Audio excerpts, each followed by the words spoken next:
Bob Woodward is with us now. Good to see you, sir.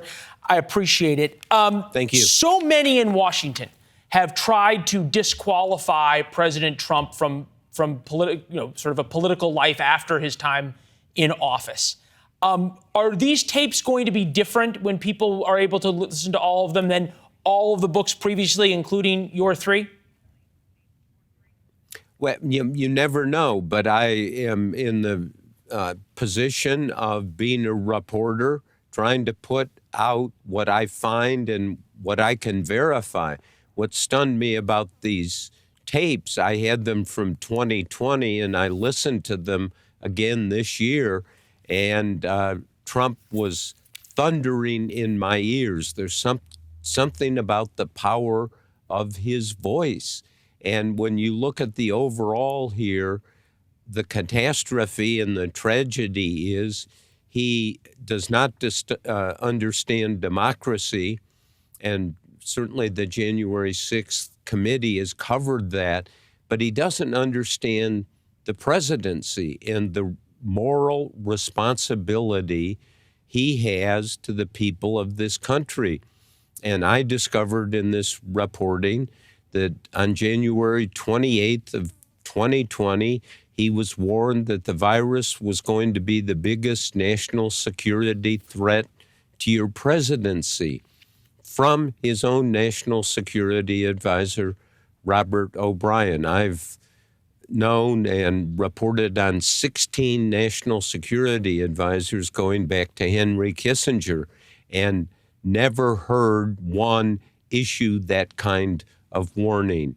So we have a situation, in my view, and I think people who listen to all of these tapes will see that it was a presidency in moral freefall, that there was no sense Trump had.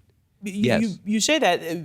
We'll play one of the sound bites that I think that you would indicate sort of speaks to the idea of moral freefall, and that would be that he said in one of your interviews, one of your conversations, that you drank the Kool-Aid. June 19th, 2020, just after George Floyd's death. Take a listen. Yes.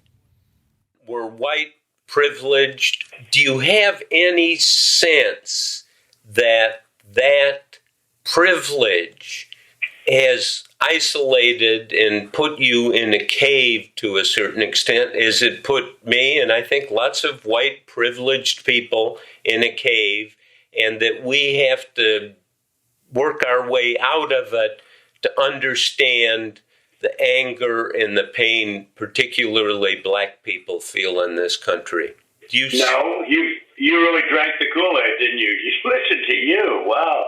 No, I don't feel that at all. You say that these tapes have this proof of moral freefall. That doesn't sound like anything that he wouldn't say at a rally. In fact, it seems kind of almost tame for something that Donald Trump would say. No. He did not say it at a rally. And he kept telling me he's done more for black people than any president since Abraham Lincoln. But this is the demonstration of the moral freefall. As president of the United States, he may not agree with lots of things that organizations like Black Lives Matter, but he's got to understand. And that comeback of you drank the Kool-Aid, as if somehow I've been brainwashed. One of the moral responsibilities, constitutional responsibilities of a president is to understand what other people feel and are going through. And I don't think, lots of people may not agree with it, but there are black people in this country, many who have pain and anger felt like he just didn't care about their rights. Pardon? There was a moral failing. Not caring about something as vital to the country is exactly what I mean by moral freefall. You can't, look, lots of people, and he can disengage from that responsibility, but what these tapes show is he did that on a series of issues, most pointedly, the coronavirus. No, the reporting on that is interesting, and how he sort of, the decisions that were made for political reasons, and he talked to you about that very point. We're going to take a quick break. Our conversation with Bob continues after the break, as Trump is trying to retighten his grip on the GOP. What Mr. Woodward says would possibly actually vanquish Donald Trump from the GOP, if it is even possible.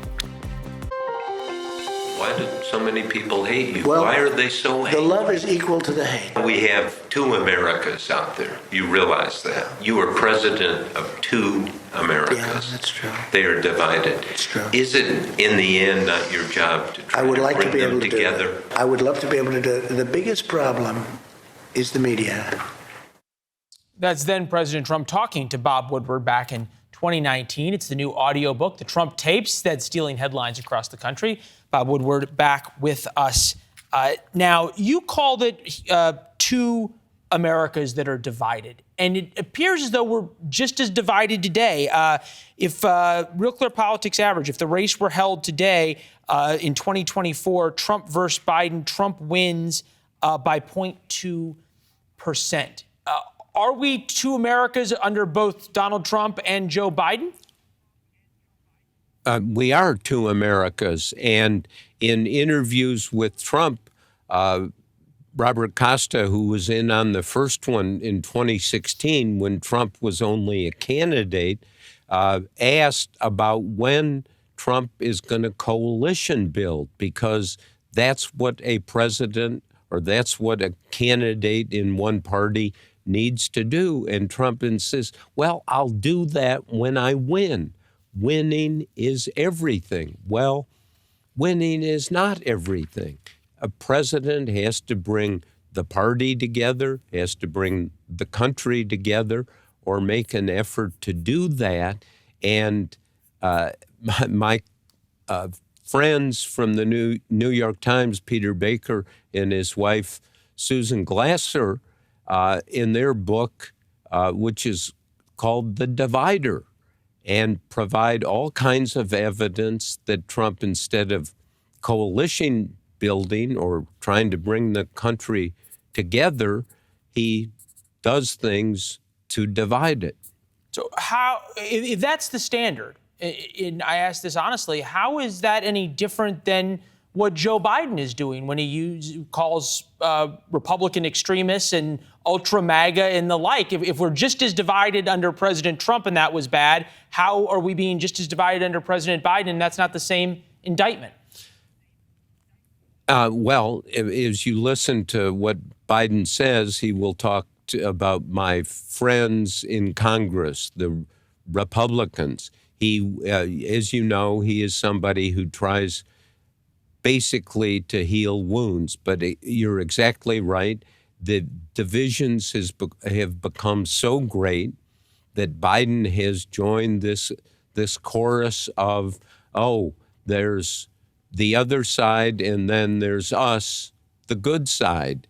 This is the tragedy in this political moment that we're living in. And what I found in 2020, all these interviews with Trump, I mean, imagine the relationship with Trump was he could call anytime, and he did, and I could call him anytime. And so for 9 months, as my wife says, there were 3 people in the marriage, my wife Elsa, myself, and Trump. And it's true. And yeah. I learned so much about who Trump is. I want to play one more bite of him and you talking. This is May 2020. Take a listen. You're probably going to screw me because, that's the way it goes. Look, Bush sat with you for hours and you screwed him, but the difference was I ain't no Bush. Every time he wrote a book about him, he said that you screwed him. He still talked to you. He let you tape everything. You were the man who brought down a president because of tapes. What is it about his personality that you found that he needs to be accepted by Washington elite that refuses to accept him, but at the same time, Washington elite is fascinated him and keeps publishing books about him. How do you explain the relationship? Well, I think Senator Lindsey Graham from South Carolina, one of Trump's closest supporters, convinced Trump that I would not put words in his mouth, and I did not. In fact, after the book Rage, which has some of these audios and certainly literally 90 pages of verbatims from these interviews, so it wasn't something that was hidden, it was out in the open. But when it becomes Trump's voice, there's a transformation that takes place, and you see what he's doing, you see how he's locked into himself, and what you do as a reporter is put it out, and here are my judgments, and he's acknowledged it is his voice. Yes, he did. He said he thinks he did. Yeah, and no, so here it is. Just think for a moment, if I may, if it were